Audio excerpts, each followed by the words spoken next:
आगे बढ़ते हैं। बीएसपी सुप्रीमो मायावती की तरफ से ऐलान किया गया है कि यूपी में गठबंधन पर मन बदल लिया है।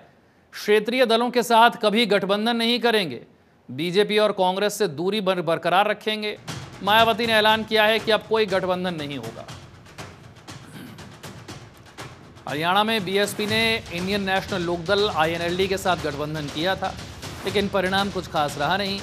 अब यूपी के उपचुनाव को लेकर मायावती का कहना है कि बीजेपी और कांग्रेस से तो दूरी बनाकर ही रखेंगे, जो क्षेत्रीय दल हैं उनके साथ भी गठबंधन नहीं होगा।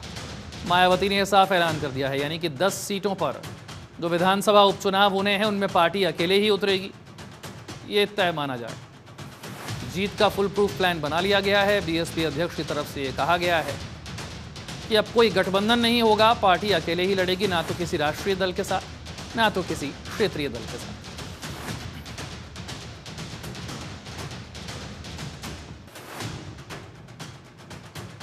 स्वार्थी नेताओं को जोड़ना हमारा मकसद नहीं है।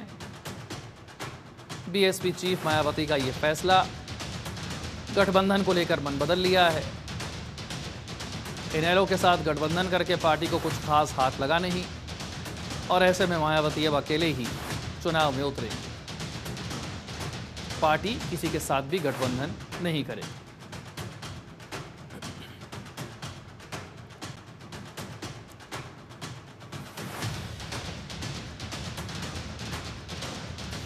नंदन और जानकारी के साथ हमारे साथ है। नंदन, हरियाणा में इनेलो के साथ गठबंधन हुआ, पार्टी के हिस्से कुछ खास आया नहीं, तो स्ट्रैटेजी बदल दी है मायावती ने, गठबंधन नहीं होगा।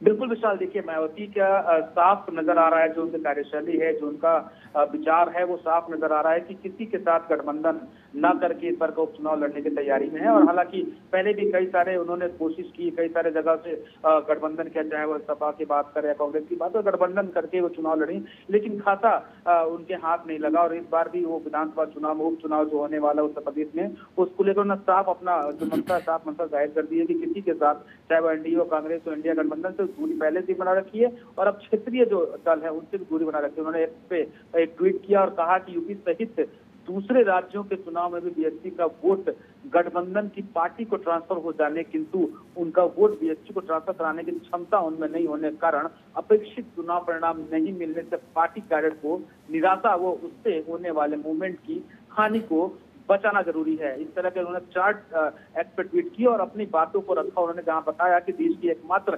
प्रतिष्ठित अंबेडकर पार्टी यानी कि बीएसपी व उसके आत्मसम्मान व स्वाभिमान मूवमेंट के कारवां को हर प्रकार से कमजोर करने की चौतरफा जातिवादी कोशिश लगातार जारी है, जिस क्रम में अपना उद्धार और स्वयं करने योग्य शासक वर्ग बनने की प्रक्रिया पहले की तरह जारी रखनी जरूरी है, ये उन्होंने कहा है। और अपने जो कोर वोटर्स हैं, कोर वोटर्स को रिझाने की कोशिश मायावती लगातार करते नजर आ रही हैं। पहले की तुलना में वो अब ज्यादा बीएसपी फील्ड में नजर आने लगी है। उनके कार्यकर्ता सक्रिय हो चुके हैं। आकाश आनंद को पार्टी चलाने की जिम्मेदारी जब से मिली है, तब से वो कहीं ना कहीं लगातार कार्यक्रमों में दिखते नजर आ रहे हैं, लोगों को एकत्रित कर रहे हैं। जो कोर वोटर्स यानी कि दलित वोटर्स, बीएसपी वोटर, जो ओबीसी वोटर्स हैं, उसको पार्टी में सम्मिलित कराने की कोशिश कर रहे हैं। तो देखना दिलचस्प होगा कि इस बार का जो उपचुनाव होने वाला 10 सीटों पे, उस 10 सीटों के उपचुनाव पर मायावती और उनकी पार्टी क्या प्रदर्शन करती है। जी, शुक्रिया इस जानकारी के लिए।